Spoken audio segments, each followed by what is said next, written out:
Come on inside. Taking that ride to nowhere. We'll take that ride. I'm feeling okay this morning. And you know, we're on the road to paradise. Here we go, here we go. There's a city in my mind. Come along and take that ride, and it's alright, baby, it's alright. And it's very far away, but it's growing day by day, and it's alright, baby, it's alright. Would you like to come along, and you can help me sing this song, and it's alright, baby, it's alright. There's a city in my mind. Come along and take that ride, and it's alright, baby, it's alright.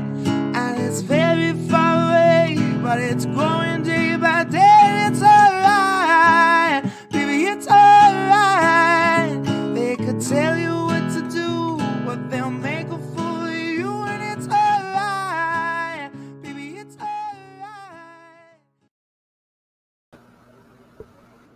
Hey, and now, we already have 3 of my favorite people in the comments. Like, that is so exciting when that happens. Got Kami John first. Zainab. Is it Zainab Day? Zainab. What's pronounced? Zainab. Great to see you. And then we got Gretel. Nice to see you, Gretel. Says hi, Joy. Now, where's Jenna Whoopty? And then we're complete. Well, not complete, but, because we still need other people, other regulars, but Jenna and Gretel are my real life best friends. So it's so nice to have people who are supportive in my real life as well. Because usually, it's like usually people on like social media are your biggest fans. They're like, oh, I love what you do. And like my husband, in 5 years of doing a show, he's seen 2 shows I've done. He's just like, I hear you talk about politics all the time. So it's nice to have people in my life who like listening to me. Or at least tolerate it.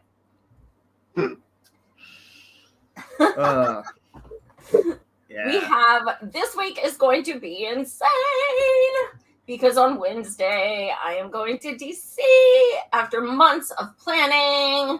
It's all happening. And I get to meet Andrew. Woohoo! Andrew's flying in from Boston. So we have this Airbnb that is going to hold 11 of us with 2 bathrooms, and it has bunk beds, and it is going to be interesting as hell. But that way we can all stay together, which I like because it is so overwhelming, especially the night before the big day. So just having everyone there and being able to wake people up at 3 a.m. if we think of something, and it's just going to be great. We have actions planned Wednesday, Thursday, Friday, Saturday, and Sunday. So we'll be there Wednesday through Monday. So it's so exciting. I can't believe it's happening. And yes, today, M for All announced I will be the MC in DC again, which is so cool because it was a kind of a little intimidating last time. You're on stage for 5 hours.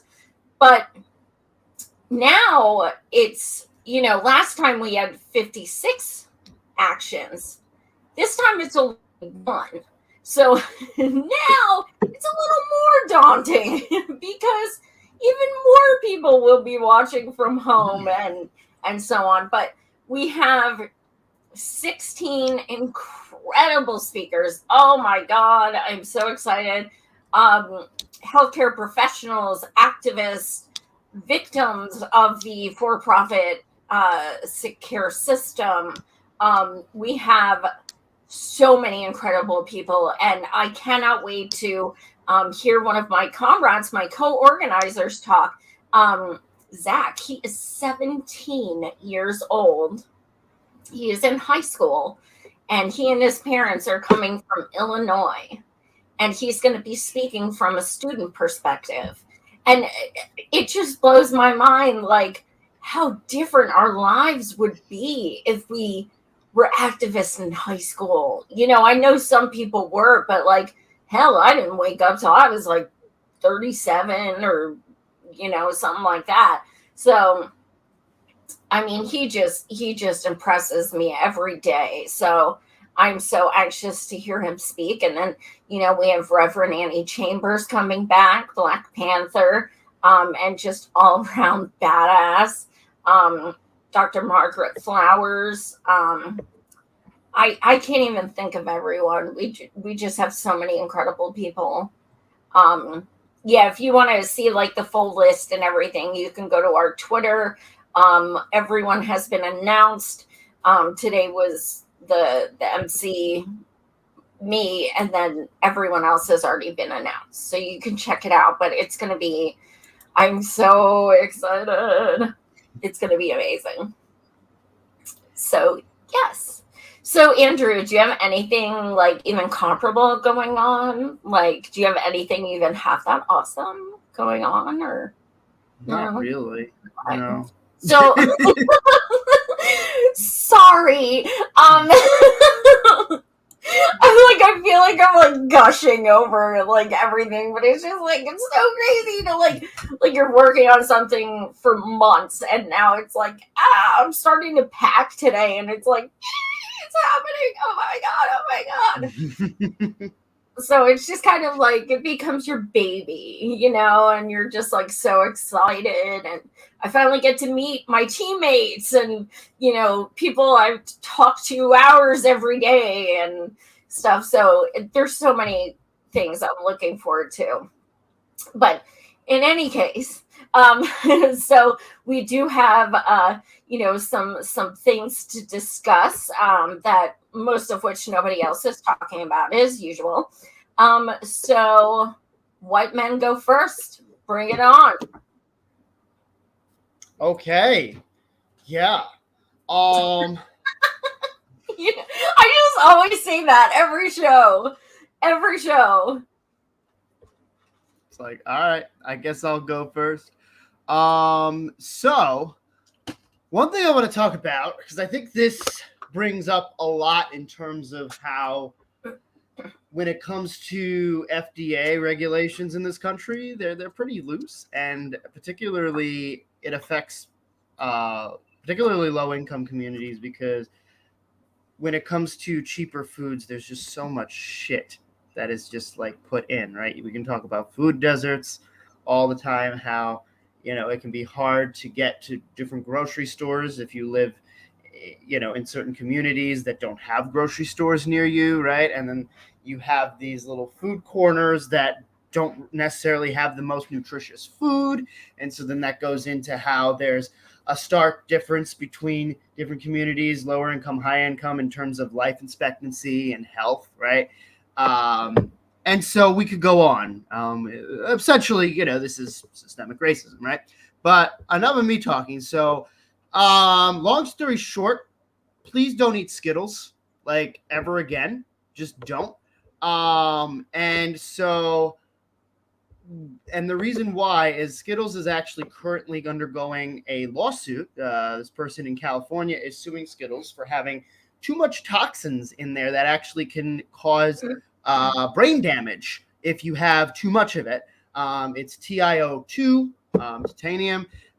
Anyway, give me 1 second to share my screen, and there's just going to be a video that's going to say a little bit more about this. But I think the number one takeaway is, I mean, I don't know about you. I haven't had Skittles in a long time. I feel like that was at least. I haven't. No, that was actually my nickname in high school, though. Like, true story. Skittles. Like, I'm not even joking. Yes, people call me Skittles because I always wore, like, you know, I had colored hair, and like I wore like colored stockings and stuff. So people just always called them Skittles. Yucks. And they meant it in a pejorative way. It was not a Right. nice thing. It was things that the bullies said to me. But yes, that was my nickname. Okay. Damn. I'm sorry. That sucks. You're bringing back PTSD. Oh my god. But All no, right. I have not eaten them in quite some time. Actually, here's another random story. Robert Irvine, the chef, okay? My husband and I went to see him perform in Philly. Probably, must have been 10 years ago. And he walked up to me during the show, took Skittles, like not in the bag, took Skittles out of his pocket with his bare hand and presented them to me and said, "Do you want some?" in the middle of the show. It was weird and random, but yes, I took some. So that was the last time I had Skittles. He was trying to poison you, clearly. That could be. When a world-renowned chef who cooks like amazing things is like, "Here, take this junk food." Yeah, could be. Kind of. Yeah. It's true. He knew what he was doing. All right. So let's watch this. The maker of Skittles is facing legal action over a potentially toxic compound found in their candy's bright coloring. In a class action lawsuit, a group of consumers in California claims Skittles are unsafe because of a commonly used ingredient known as titanium dioxide. It's the 8th most abundant compound in the Earth's crust. You can find it in paint, cosmetics, and sunscreen. It's also an additive used to enhance the coloring and shelf life of thousands of food products, everything from coffee creamer, certain brands of dressing, and supplements. The FDA recognizes titanium dioxide as generally safe, but regulations limit the amount that can be used in food to less than 1% of an item's weight. Regardless, it'll be off grocery store shelves this year in Europe. The European Food Safety Authority did research on the compound, and while the agency did not come to a firm conclusion on the toxicity of titanium dioxide, they also could not establish a safe level for daily intake or rule out concerns it damages DNA. The lawsuit against Skittles cites Europe's move, arguing it's, quote, unfit for human consumption. Skittles sold an estimated $185 million worth of product in 2017, making it the nation's top non-chocolate candy. Okay, that's fucking terrifying. And not just because of Skittles, but because coffee creamer? Like millions of people have coffee creamer every fucking day. Oh my god. Yeah. So, and I think it's just, of course, the European Union would be the ones to be like, nope, this is not going to be in shelves. But United States is like, let's just keep it coming. Weren't they the first ones to ban glyphosates as well? I'm not sure. They That doesn't were. surprise me. I mean, when you go even to many places in Europe, right, there's so many less ingredients. Like, I know ketchup tastes different there because there's so much shit in ketchup that is not legal. And I mean, okay, I'm not saying that like Europe is perfect, right? They have a lot of issues as well, but I think this just shows how like far gone the US is when it comes to lack of regulation, and how, if you're not really careful, right? Like, I think Skittles says in very, very fine print that nobody can see that it has some of this titanium in it, but like, who's going to be able to read it, right? It's purposely just hidden in there. And the fact that Skittles even said several years ago that they were going to bring the levels down, I believe anything above 1% is like illegal, and they never even brought the levels down. So, yeah. And it really makes me wonder too, like, this is just one particular company and food that was source that was caught, but there's so many other similar candies to Skittles. Who's to say that it's not, though, right? And these, like, one of the prime, not the only audience to this, but one of the prime audiences, kids, right? Because kids love these sugary, there's so many of those like Sour Patch Kids, right? Sucker for Sour Patch Kids still today. But yeah, there's just all the ingredients that are in it is just awful. So I'm going to bring up something, and I don't care if it sounds like a conspiracy theory. When I hear stuff like this, here's what it makes me think of. The people in the UK want you to be healthier. Why? Because they pay for your fucking medical care. That's why. US wants you to be fucking sick because that is how they make money. And I mean, maybe that sounds like a conspiracy, but we always have to think about money being the number one reason for every fucking thing in the US. Everything. So to me, when I hear shit like this, all I think was, if they get rid of all this stuff in food and we get healthier, they lose profits. Yeah. I mean, I think that's a great point. And it also reminds me of, I think, a point that several years ago someone made to me that I was like, you know what? That is a very sad but possibly argument statement where they said, one of the reasons why Medicare for all might finally pass, or they'll finally give in to Medicare for all, is if the military starts to say, hey, we're losing people who are healthy enough to be in the military, right? And so that is just thinking about actual layers of who has the most power, right? If our military industrial complex, MIC, is saying that, then we might get healthcare because the MIC is like, we need more people to fight wars.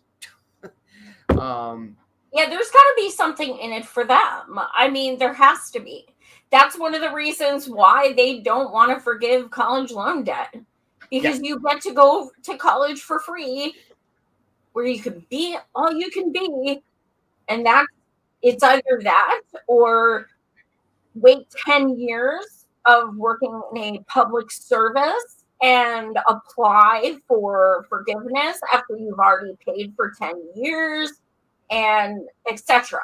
So the only like real thing that would be like, okay, your loans are paid off, is going in the military. There has to be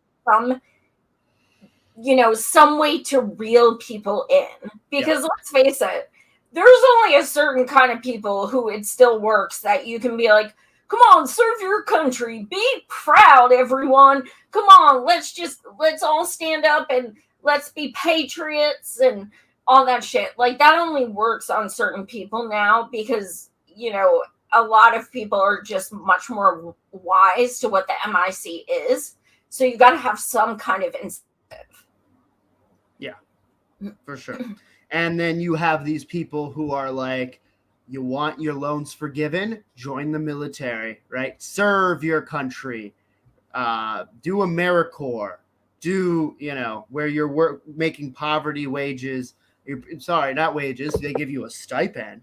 And as one of the benefits, they say we can give you $200 worth of EBT, food stamps, for the month so that you can afford your groceries, which you can't really do that because $200 a month with this inflation, like, I don't know about you, but I spend, even if I try to just spend $200 in a month, I can't possibly do it. Like, for groceries between anymore. Me and my husband, it's like $200 a week. Right. like, and we don't buy like freaking shrimp and steak. Like, he packs salads for lunches, things like that. Like, no. That's bananas. Yeah, exactly. Zainab says, just spent $50 and didn't get hardly anything. Yeah. I mean, I've been noticing, and this is, of course, within the last year, too, where it's like, you maybe buy like 7 or 8 things at the grocery store. You're thinking, oh, this is light. This will not be $60. I'm like, what? And the amount of times the people at the cash register, too, have to just like probably hear all the groans, too. I mean, they know they fucking have to deal with that shit as well. But like, I just think, okay, what if I were a cashier, like how many times a day would I hear people just like give the double take whenever they heard the prices, or give some sort of Or like, like, I only have $50. When I hit that, tell me, and I'll put the rest back. They probably hear that a lot too. yeah, no, for sure. Oh, Jenna's here. She was on the other upcoming stream that's happening on Tuesday. Oops, sorry. Yeah, Jenna, we just put that up because we're, working on Joy's Tuesday thing for women empowerment. It's women Don't empowerment. say it like that. Women empowerment. No, What's it called? It's a disability roundtable. I'm going to be joined by 4 women who are all also disabled. A disability empowerment roundtable for M for All, 8 p.m. Tuesday. So thank you for the segue. But yes, speaking of workers, we could go into the woman sitting in her car. Yeah, let's go to that. That's so fucking weird. And I know anyone who has ever worked retail or in a restaurant or anything like that is gonna understand this next story. Yep. All right, just give me 1 second. Summoning our producer, which is this guy here, who has 2 thumbs and does all the work behind the scenes. But that was you. All right, here we go. So, all right, so Daily Dot. I don't want to help you, worker says. She was approached by a customer during unpaid lunch break while she ate alone in car, sparking debate. So customer-facing workers are resonating with a TikTok video in which a worker recounted how she dodged a potential customer who nearly approached her while she was on her unpaid lunch break, eating alone in her car. In the video posted by Lizzaroni 42069, she says she was eating the lunch she brought to work in her car when a potential customer of the business she works at parked next to her and began pacing near her vehicle. Get the fuck away. Okay. On today's episode of How Badly Do I Not Want to Help a Customer, I was eating my lunch on my lunch break, my unpaid lunch break in my car. Why drive somewhere when I brought my own lunch? So I'm just eating it outside the office in my car. Then all of a sudden, somebody pulls up in a car next to mine, and they get out of the car and start to pace back and forth. The worker says she ultimately drove away from the area to get away from the customer. I started to get a little nervous, like, please don't knock on my window and ask for help because I don't want to help you. I'm on my not paid lunch break. Then they lock eyes with me, and they stare for a good 4 seconds too long. Yeah, this person needs some assistance. And so because I was in my car, I put my car in reverse and I drove away. And so viewers who resonate with the video shared their own experiences of dealing with customers while trying to eat lunch. I work at Home Depot. I've had people knock on my window and ask where things are while I'm on my lunch breaks. Inside is my best guess. I took a break in our break room and our manager asked why I didn't come when called. Another commenter wrote, I'm eating lunch unpaid. I'm not responding to a guest. And so, yeah. I mean, I'm sure, yeah. So put in the comments if you've ever dealt with something like this. I mean, I've dealt with this so many times. Oh my God. And, having to go back in retail now, holy shit. When I walk in the door to work every day, I swear I stare at the floor because I'm like, don't make eye contact. Don't make eye contact. Don't ask me anything. I'm going to be late. I'm going to clock in. Leave me alone. And it's just like, I cannot stand it. And when, when I was working retail, like on the floor, back in the past, in my 20s, our break room would be next to the bathroom, and people would push open the break room door and be like, I need these shoes in a size 8, and we're all sitting at the table eating lunch. No lie. I mean, there was this one guy who sat in he sat in this custodian closet. He was a custodian, okay, and he was just kind of antisocial, so it sounds worse than it was. There was like a chair and table and stuff, but people used to knock on his door too. And it's like we're literally separated, okay? We're not even in the store area. And then, like, I would go to pick up pizza next door or Chinese next door, and people would be like, do you have that outfit still where it's like peach? And I saw it there. It was like in a size 10. And I'm pretty sure, and you're just like, I get 30 minutes and I don't have time for this. And oh my God, I'll never forget. This woman knew my name because she came into my store a lot, and they paged me even though I was on break. And I thought, oh, well, that's weird. So I got up. I thought, oh, shit, this could have been my family. This was before cell phones, really. So I pick up the phone, and she's like, hi, I'm a customer that comes in there a lot. Can you check to see if you have blah, blah, blah? And I was like, oh, I thought this maybe was a personal call. I'm on my break. I'm not sure why they put it through. And she was livid. And I was like, nope. Hell no. Like, fuck you, dude. Like, fuck you. You privileged asshole. Actually, and then last month I was at CVS, and they put a little placard up that said, starting, July 1st or whatever, the pharmacy will be closed from 1 to 1:30, so we get a lunch break. Now, if you work at a pharmacy, I have been a manager at a pharmacy. You do not get breaks. You don't. So the fact that they wanted a half an hour so that they could be just alone and eat their sandwich, there is nothing wrong with that. Yeah, it may inconvenience you. I'm sorry. But this woman in front of me, she was like, well, that's inconvenient. What if I need my prescription at 1 p.m.?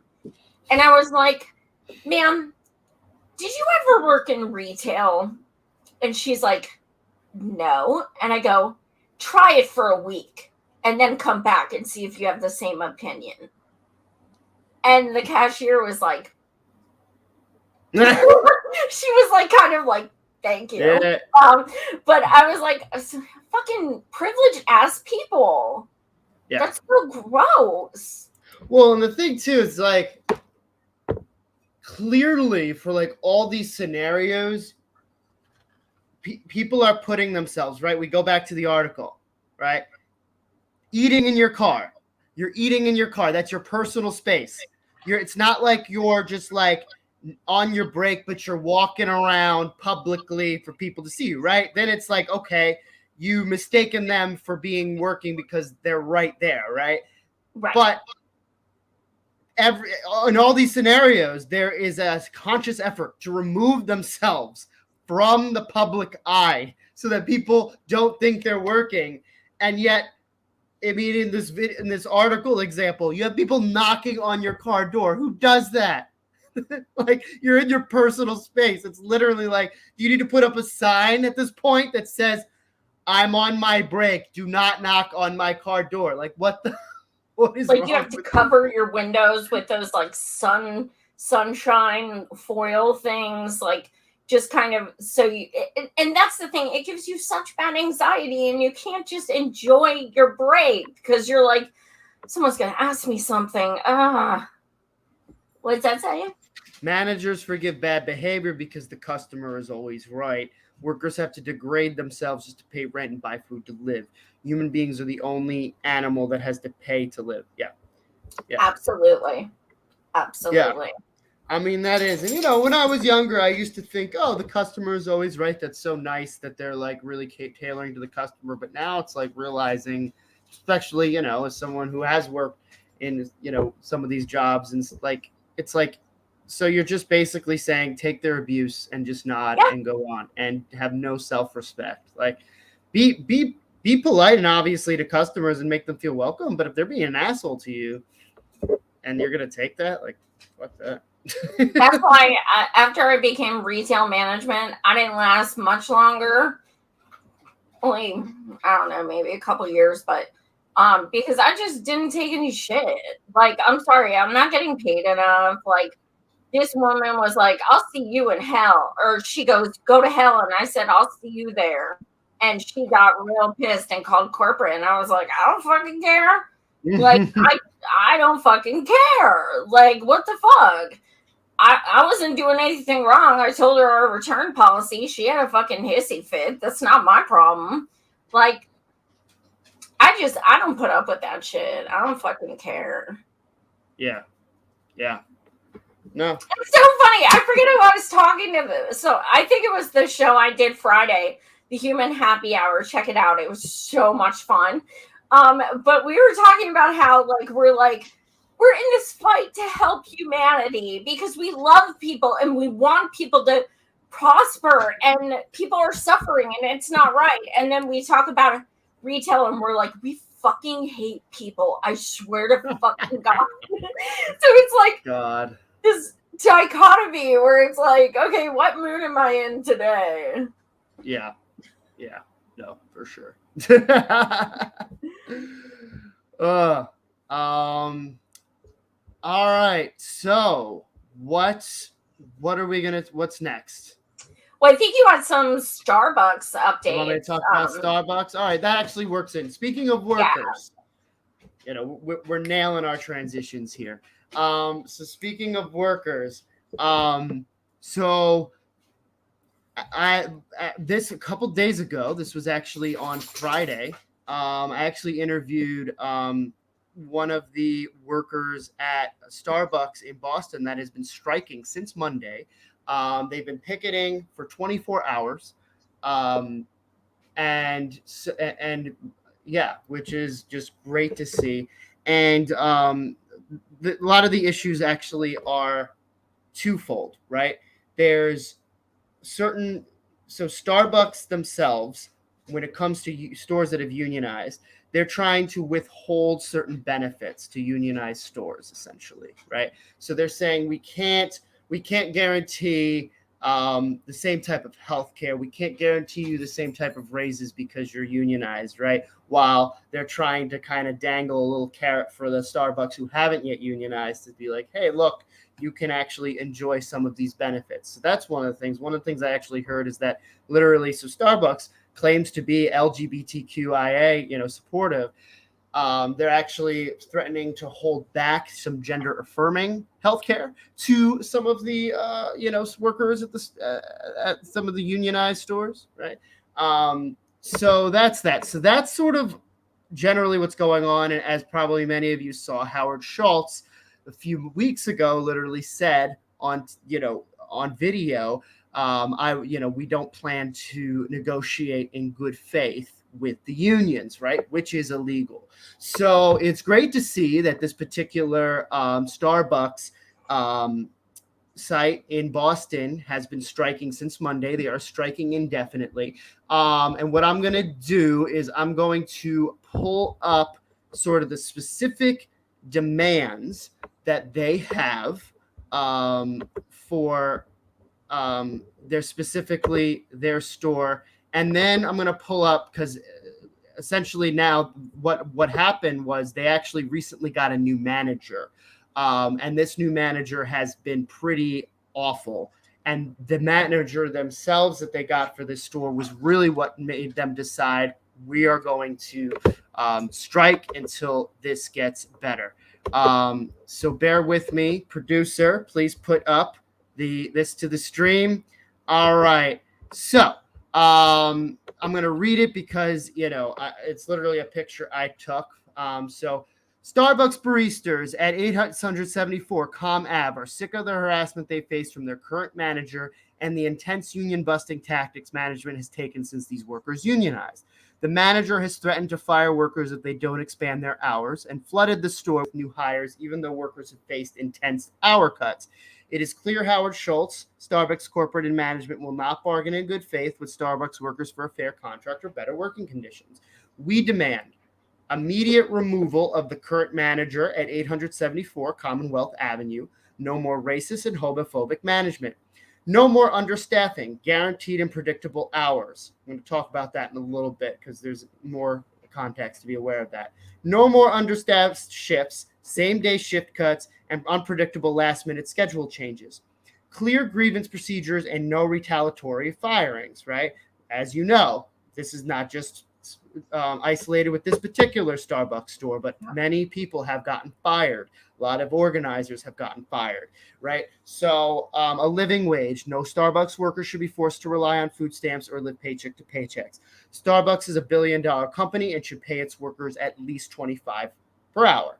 A fair contract and an end to all union busting. So one thing to be aware of, right? In order to qualify for Starbucks healthcare, you need to work there 20 hours a week, okay? What this new manager has been doing is been pressuring, and this is actually was said in the interview I did with the shift leader, right? So what I've learned is that oftentimes they have shift leaders. Really what the role of the shift leader is to do is to make sure that it's all organized as to who is going to be working when, right? But there's a lot of pressure from management to be like, make sure that these people are not working any more than this amount of hours, right? So they're forcing a lot of people to be working less than, so like 18 hours, say, so that they don't have to then, so Starbucks isn't obligated to give them healthcare, right? A lot of, now, imagine that and you not knowing every week when you are going to be working. It's last minute. So the whole talking point of just get another job to supplement your income goes out the window because you're expected to work when they schedule you to work. And if you can't work those times, then you're expected to then get somebody else to fill you in for you, right? And what if you have kids? Maybe you need to plan for babysitters and shit. Yeah, absolutely. Yeah. It's a whole ordeal, right? And that is the thing, right? And even that's one of the things that his name is Spencer Cordigan. So I would definitely, if you want to watch the interview, I'm not going to put it on here just because the sound quality is not going to be the best on here. But Spencer Cordigan, they are one of the shift managers. They're one of the people who are leading the 24-hour strike that has been going on since Monday.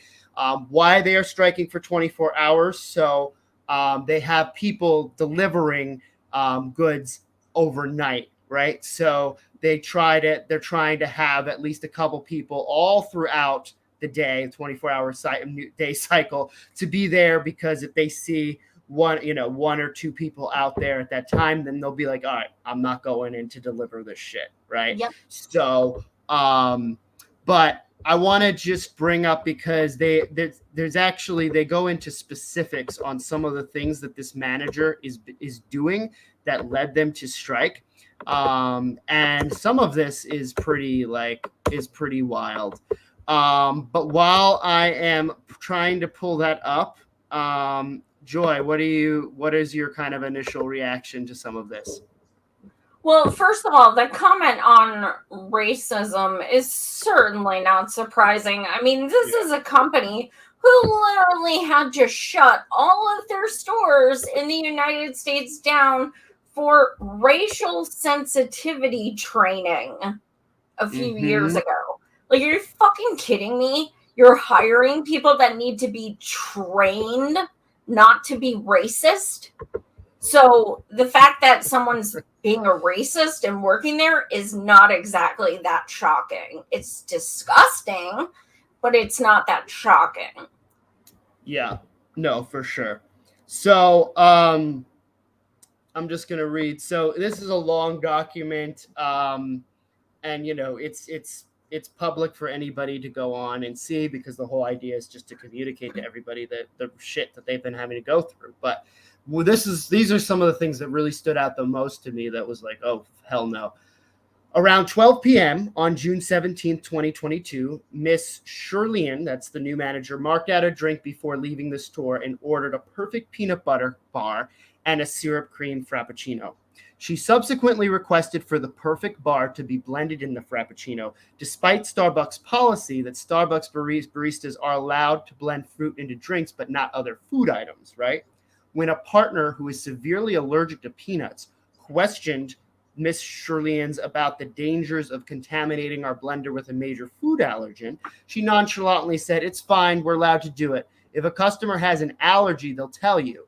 This neglects the fact that the major food allergen is not on the menu, meaning that customers would not expect to disclose their peanut allergy since none of the Frappuccino beverages are supposed to contain peanuts. A customer reported this incident to Starbucks. However, the response was laughable. The incident had been passed on to Ms. Shirleyan herself. This incident should not be taken lightly, as the manager knew the dangers of her actions but selfishly decided to enjoy her own beverage, even though she could have put our customers and partners at risk. It is very disappointing that public schools are more respectful of peanuts being a major food allergen by not allowing them than the manager of a food and beverage store, who has supposedly been receiving multiple trainings on food allergen safety. On the same day, Ms. Shirleyan departed the store to begin her vacation after leaving behind a contaminated blender and cold bar station for a partner with a peanut allergy to use. At 5:51 p.m. that evening, a partner informed her that she would not be able to attend her shifts for the following week due to a sudden death and funeral in her family. In response, rather than inform this partner of the Starbucks policy regarding bereavement pay, Starbucks provides time off for a partner who experiences the death of a family member. The partner will receive up to 2 consecutive days off for grieving. If overnight travel to attend a funeral is required, up to 2 additional days of time work will be provided, and directing her to a working shift manager who could help her set this up during this distressing time. Ms. Shirleyan suggested the partner use her vacation time for this vacation and shifted the focus of the message to telling her to call the store to call it out tardy and that she would need to find a replacement for her shifts. Ms. Shirleyan then proceeded to call the store despite being on vacation to complain about the partner not being able to show up for shifts, even though the partner had a valid excuse of a family emergency and had notified Ms. Shirleyan immediately. The next day, on June 8th, 2022, Ms. Shirleyan called the store and called every single partner to look for coverage for a 3.5-hour shift, including calling a partner who she knew had not fully completed training to report to work. On June 19th, a partner reached out to Ms. Shirleyan about their hours being cut as they were concerned about not being able to afford rent. Ms. Shirleyan's response was a simple, "I'm on vacation," despite the fact that she had been on vacation since June 17th and had decided anyway to call the store to complain about a partner going home for a funeral, as well as calling every single partner to contend the short shift that needed coverage. So, yeah, I mean, you could go on, but that's just an example of how much of a disrespectful this woman is. To give a quick example too, so as you all know, June was Pride Month, and she actually started working, I believe, shortly after June ended. It was like July 1st, and she immediately, just like 2 hours into her shift, was like, "We're taking that pride flag down because it's blocking something," without even suggesting maybe we could just move it over here, right? And so, yeah, that is part of how, and yeah, that's just one example of that. Was that, I guess that just was the start. That would set the tone for just her relationship with the rest of the employees. I think one thing that's also important to also mention within this document as well is that they talk about some of the good things that their previous manager did, right? So clearly it's not like they're automatically like, "Manager, fuck you, we're going to make your life miserable," right?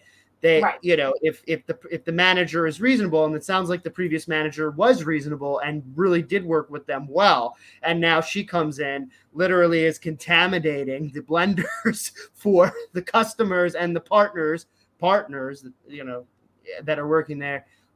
It's just incredibly ridiculous. But I think one of the things that I want to just point out, when I was there, because I've been, you know, coming a few days, I've been there like while they're picketing. And there's been a lot of support around the community, which has been great to see. There were like so many different people on trucks for different companies, like even FedEx. A Pepsi driver came by, honked in solidarity, and you gotta love to see that. So there's been a lot. Goosebumps. That's amazing. That is so awesome. Yeah. So wow. I mean, I kind of want to call the store tomorrow. I'm not gonna lie. Yeah. I kind of do. And by kind of, I mean I probably will.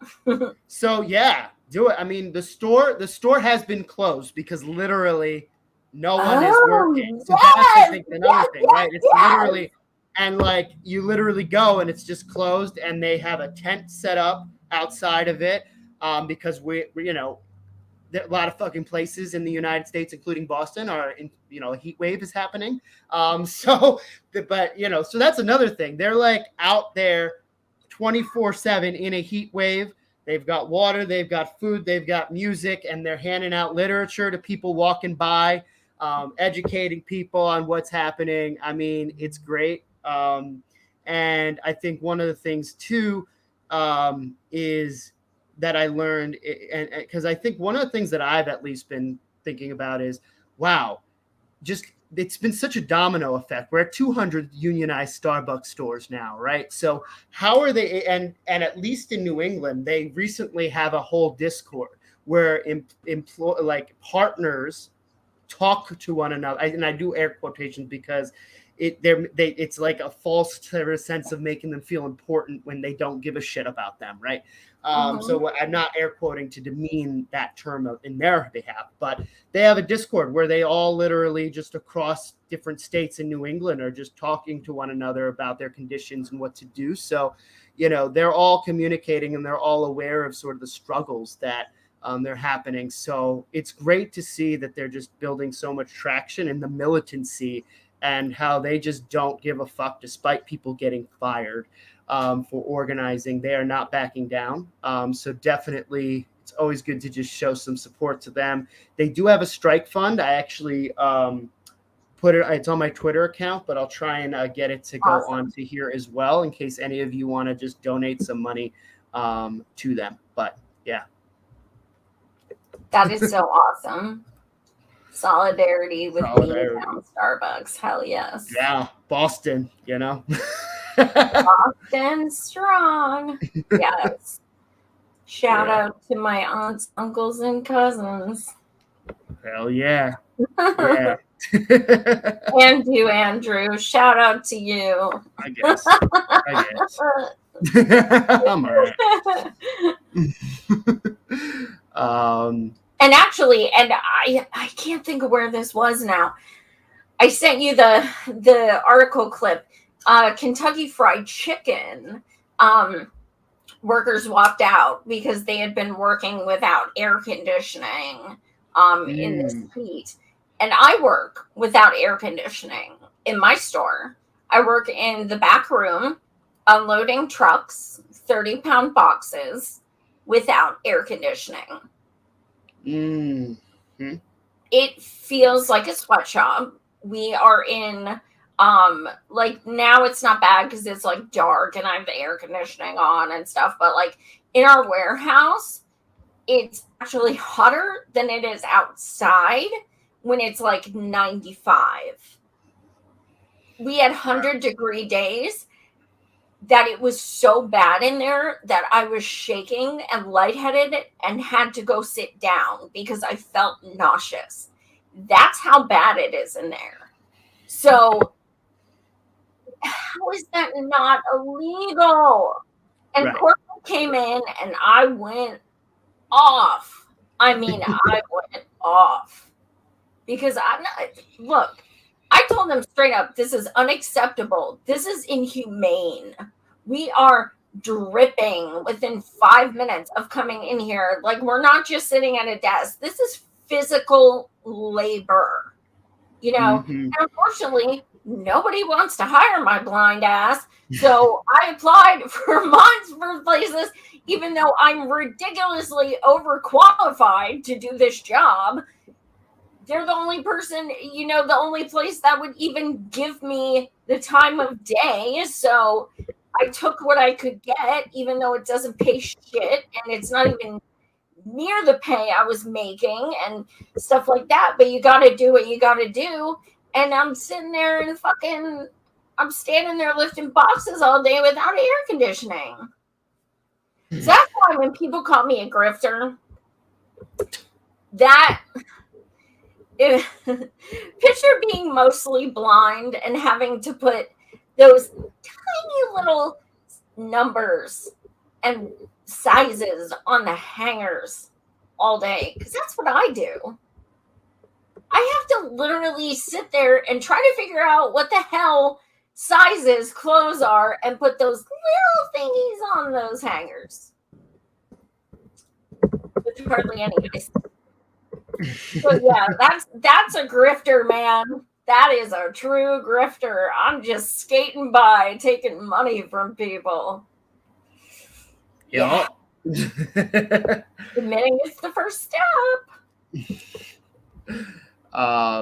So yeah, I now put the strike fund is now in the comments. So if anyone watching, no, obviously no pressure. I know it's rough out here, but just, in case you want to give any little support for that, there's the link. So yeah. What do we have next? We got some, oh yes, the soundbite, right? Mona. Yo, I just had to show this. I had to, because someone tagged me in it yesterday, and I was like, I cried. I had goosebumps. Like, holy fuck! You guys just have to see this. Zaina, I believe you were tagged in the post as well. Oh. Okay. So here we go.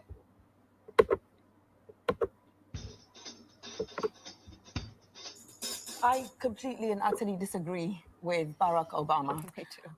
I go online exactly to tell people to fuck off when they attack me. And at this I'm point, I very well will known utter a for language it. warning on the program. And Like remind mine, us. yes. No, honestly, it's, this idea of respectability, this idea of civility, this idea of unity, all of these words, decorum, who invented those words? Those words were invented by white men for the benefit of other white men in systems and institutions that were always designed to be for white men. And they weren't designed for women like you and me and so many others. Like you said, people of color and gender diverse people. They never imagined us in those spaces. And then we show up and we just ruin it for them. And so those who abide by the system, and Barack Obama was part of the system and remains part of the system. I also disagree with his wife when she says when they go low, we go high. No, I fucking don't. If you go low, I'm gonna come for you. So no, I do not have the luxury or the privilege to sit there and be civil with people who do not acknowledge my full humanity. I refuse, number one. Number two, there are so many voices who have found their platform on social media finally, after being the gatekeepers, refused to let us in for such a long time. But there are people who have never had any platform. I'm thinking of young Black feminists in the United States, indigenous feminists in the United States and Canada, because I move back and forth between the US and Canada. There is one indigenous woman in Canada who every day tweets about missing and killed indigenous women in Canada. Nobody has bothered to find out what happened to them. In the United States, really incredibly successful campaigns have happened online because we refuse to be civil to those who don't recognize our humanity. So for those who say, be civil, for those who say, be polite, I have an entire chapter on the political importance of profanity. And I remind them of a Ugandan feminist called Dr. Stella Nyanzi, who is currently in prison in Uganda because she wrote a poem on Facebook wishing that the mother of the dictator of her country had poisoned him, that her birth canal had poisoned him during birth. And when she was taken to court and during her sentencing, she was videotaped in because she's known for her profanity. She stood there in the video, she took off her top, She jiggled her breasts and she said, fuck you, fuck you, fuck you. In court. Mona, I talked to you about this. Okay, you're watching. That's 3. I disagree with Barack Obama. I agree with Stella Nianzi. You're watching Q&A live from Melbourne. That's so good. I can't take it. I love her. Oh my god, I fucking love her so much. Like, I have goosebumps. Holy shit. And and there was a woman in the comments who said, we can speak up, but we need to be classy about it. You literally just missed the entire point of that. You missed. Fuck being classy. Fuck that. It is not classy to be murdering people, which is what they're doing. We don't have to have decorum to people who are freaking committing war crimes and killing people with lack of health care. And what am I? There is no thank you, Sai. I may have another. No, we're not doing that fucking shit. Like, we're not. And anyone who thinks we should be is privileged as fuck. People like the woman you just heard, disabled women, people like me, people of color, LGBTQ+. These are people who do not have the luxury to be like, well, let's just be nice and classy and polite and well-spoken. Fuck that, dude. Fuck that. Like, when Michelle Obama says that, you know, when they go low, we go high. The only thing you did high was drop more bombs than any other president in history, okay? So don't give me that fucking bullshit. You wore nice clothes while you killed people. That's as classy as you got. So no, I'm not going to be like, hi, Mr. President. Thank you so much for doing everything. I'm going to say, fuck you. You're a murderer and you're a warmonger. Yeah. That's what we don't owe them shit. We don't owe them anything. And of course, the distraction criticism was Obama wearing his tan suit. That was Absolutely. the issue that they made, you know. So I guess the one time he wasn't dressed nice and bombing people was that one day where he was wearing the fucking tan suit. That everybody. So yeah, no, I mean, definitely, for sure. And unfortunately, that quote has just been like ingrained in so many liberal people's minds. When they go low, we go high, and it's when they use it at the same time, they're attacking people for not voting for Biden and stuff like that. Right. Yeah. Right. Exactly. So, yeah. The civility which money will purchase is rarely extended to those who have none. Charles Dickens. Oh, that's an interesting quote by Charles Dickens that I did not know about. It. Yeah, the civility which money will purchase is rarely. Yeah, that's true. So that's amazing. I love it. Jenna saying, can't be out there making our oppressors uncomfortable. Hello, Commie John.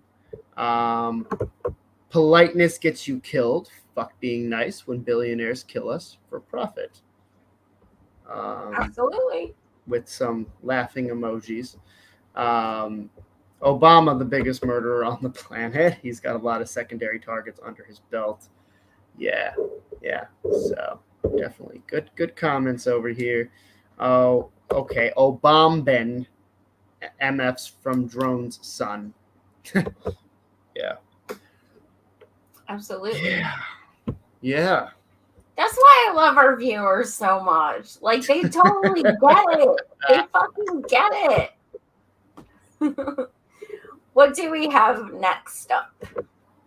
So we got what do we got? We have that tweet that went somewhere. The tweet, is it this? Let me see here.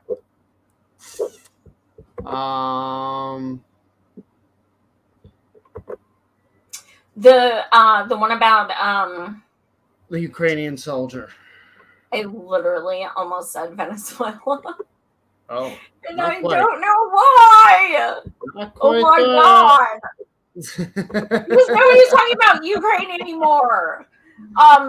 So anyway, so I don't know if you guys have noticed this, but a lot online, people have been showing clips and screenshots of MSM, like AP and CNN and places are literally using like pictures and video of people in Ukraine, like soldiers in Ukraine, and they're praising them and they're wearing patches of being neo-Nazis.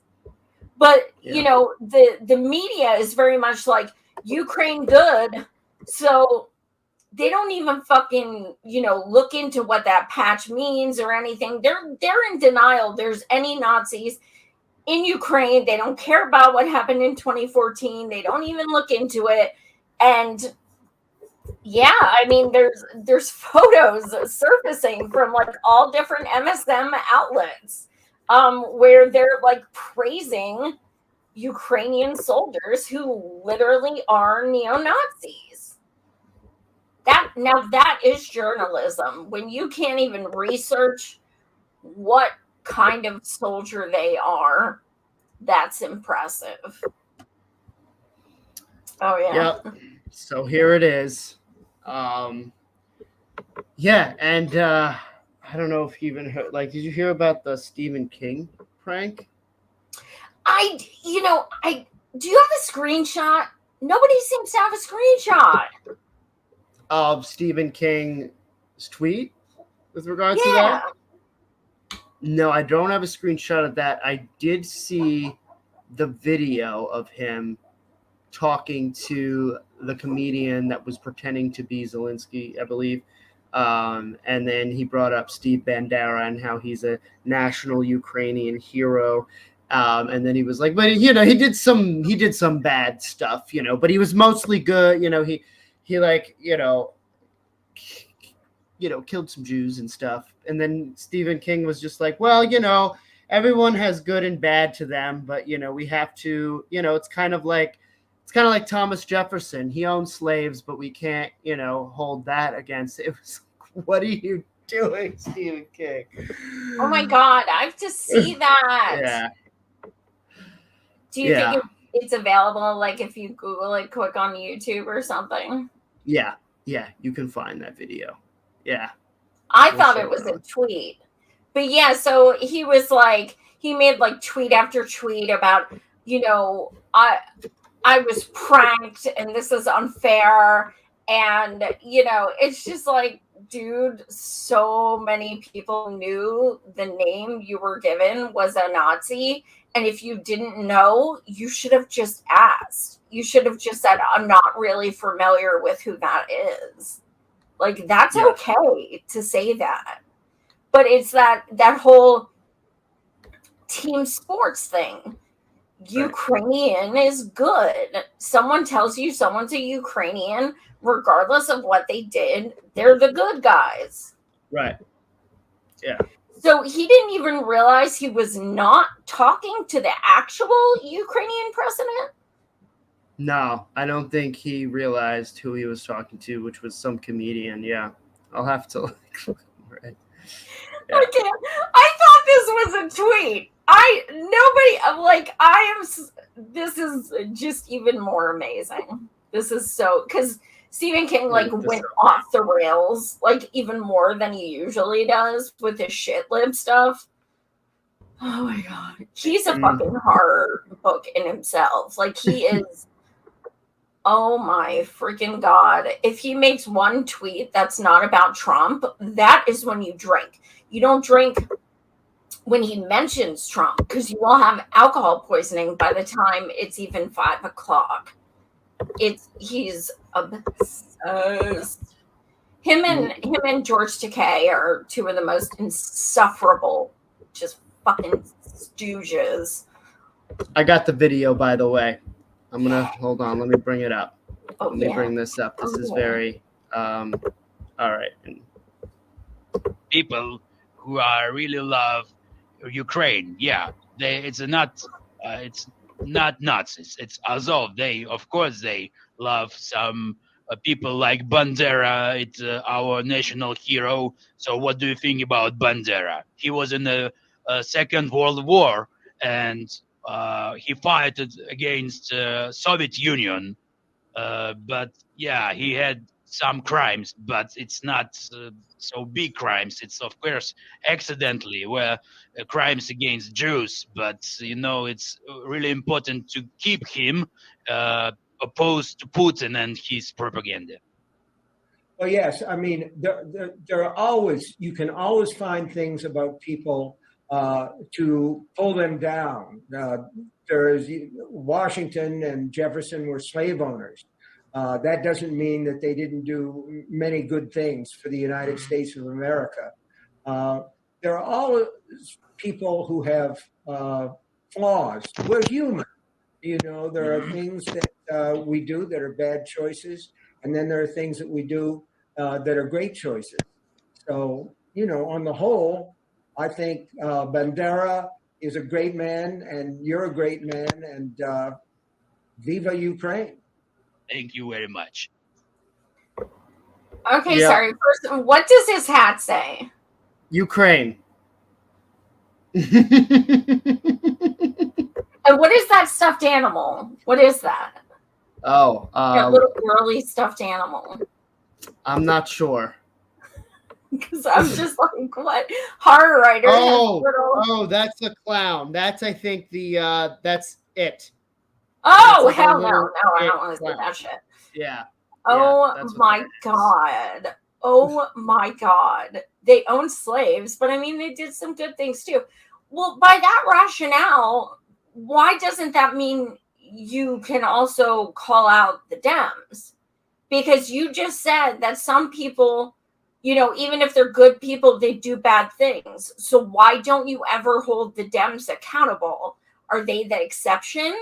You just said everyone, that happens with everyone. So what don't you like about Biden? Let's go. Start calling it out. Like, oh my God. He's too much of a bitch to be like, I don't know who that is. Right. Oh God, let me see the comments. I see you laughing. I want to know what it says. So Jenna says, oh my God, Joy's face. Stephen King the moron, he can write creepy horror novels, but the guy is as dumb as a rock when it comes to history. Yeah. No, True. for sure. Wealth People irony. Wealth buys you the privilege to be disillusioned. Yeah. Absolutely. Well, and that's the thing is like, these celebrities, right? And Steve King's definitely a celebrity at this point. Like, they consider themselves to be experts on everything, and they can just speak out on everything. And it's like, you really don't. You can sit out some issues if you're not aware, or maybe take time to educate yourself first before just like spouting your mouth like right off. And the your top. lives are not going to change regardless of who is president. Your lives aren't going to change at all. So maybe take a seat and listen to people who are actually hurting and let them say what they need instead of what you think they need. Absolutely. So, yeah. Well, anything else we got on the docket today? I don't think so. I think that's it. I think that was it. I believe so. I'm quite certain. Okay. Yeah. No, that was very Australian. I'm doing UK. That's different. No, that was Australian as well. Okay. Bloody hell, Andrew. Give me your best bollocks. Give me your best British accent.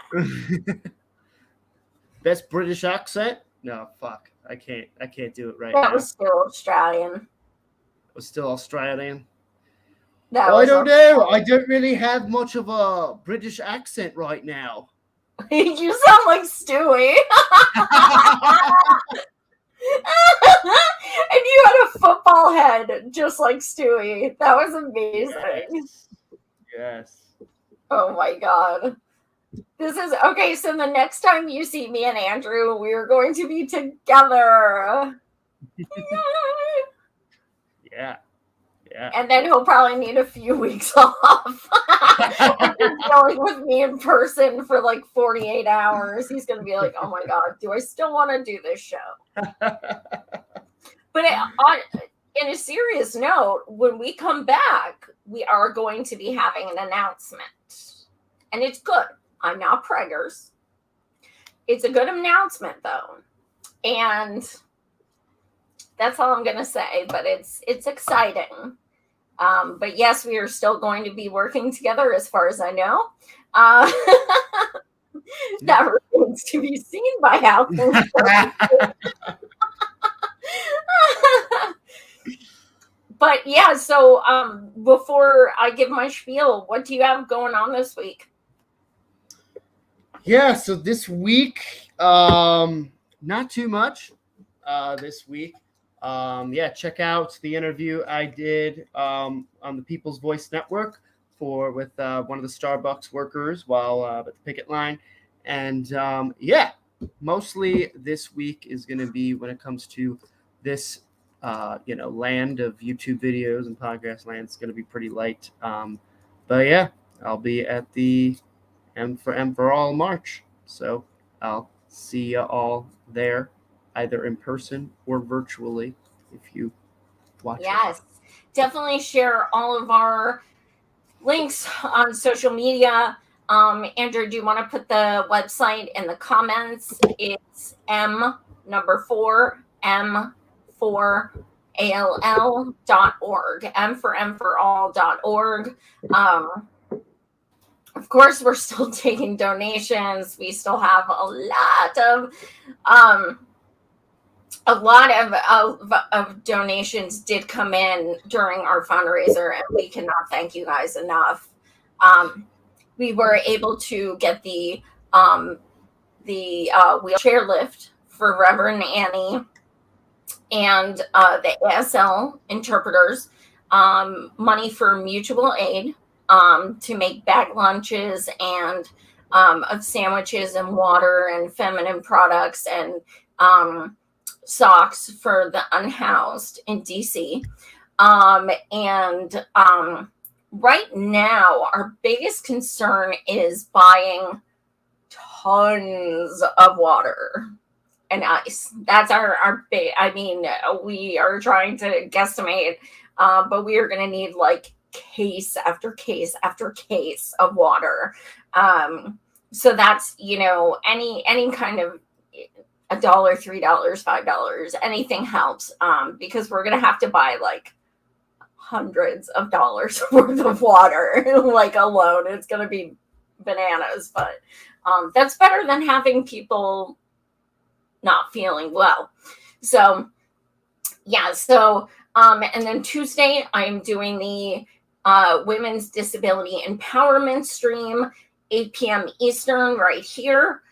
Saturday. And also check out the website because we are doing a National Week of Action. It starts tomorrow. So we're doing things each day.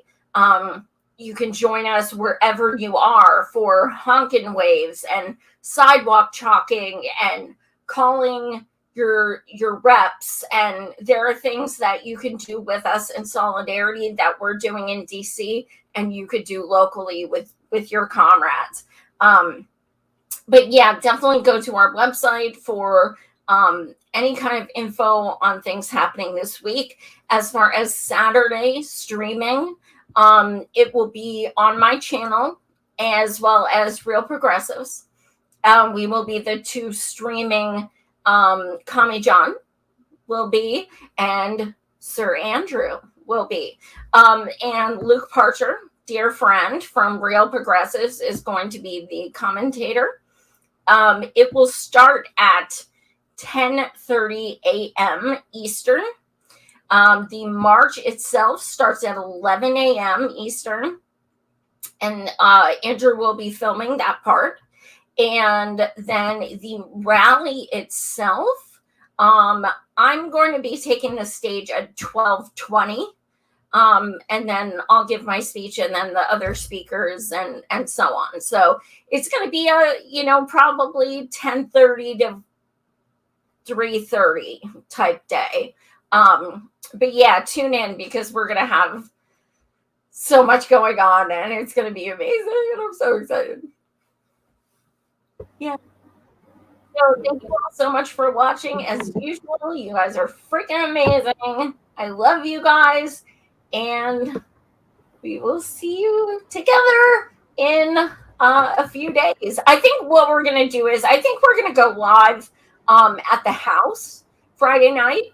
Andrew, you down with that? Just doing like a 5-minute video of like us and the housemates, like what we're looking forward to Saturday, and